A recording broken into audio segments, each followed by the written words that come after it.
Hello, and welcome to the Vlogging Pod. Today, we're talking about something most Americans never got a say in, yet we're all paying for it. I'm talking about the billions of dollars the United States gives to Israel. Let's start with how this relationship began. After World War II and during the Cold War, the U.S. began to see Israel as a strategically placed ally in the Middle East. This wasn't just about friendship or shared values. It was about power. Israel was viewed as a buffer against Soviet influence in the region, especially as neighboring Arab countries were aligning with Moscow. Over time, that alliance grew tighter, especially in the realm of defense. Fast forward a few decades, and we've landed ourselves in a massive long-term commitment as of 2016.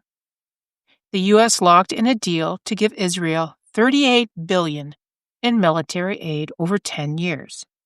That was signed under the Obama administration and runs from 2019 through 2028. That $38 billion is framed as military-only aid. Specifically, $33 billion of it is foreign military financing money that Israel is required to use to buy U.S.-made weapons. The remaining $5 billion goes to missile defense systems like the Iron Dome. Now, here's where things get interesting.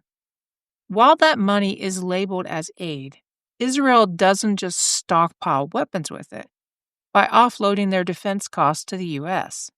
Israel can redirect its own budget inward, investing in universal health care, low-cost education, public housing, and childcare. Things many Americans are still begging their government for. So, even though the aid is for military use, the ripple effect is clear. We're paying their defense bill so they can take better care of their people while millions of Americans struggle to afford insulin or childcare. Now, let's break that down, that 33 billion. Yes, Israel is buying U.S. weapons, but where does that money really go? It doesn't go back into American households. It doesn't go into schools or roads or health programs. That money goes to defense contractors like Lockheed Martin, Raytheon, Boeing, Northrop Grumman.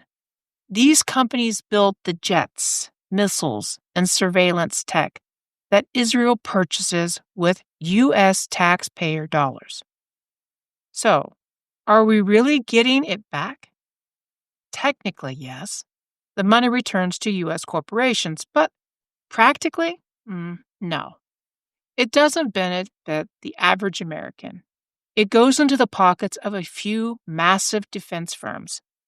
Their profits grow, the CEOs get richer, their lobbyists push for even more contracts. And here's the real kicker. Many of the politicians who approve these aid packages, they receive generous donations from those same defense contractors. So some even invest in their stocks. There's a revolving door between Capitol Hill and corporate defense boards, and it keeps spinning, no matter who is in power. So what we've got here is a pipeline.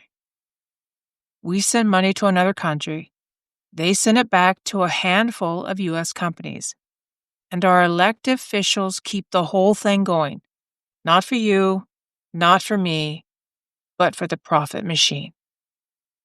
That's not just foreign aid. That's a textbook example of oligarchy. Today's sources are from the Congressional Research Service, the U.S. State Department, published MOU agreements between U.S. and Israel. Thank you for listening. Until next time, bye-bye for now.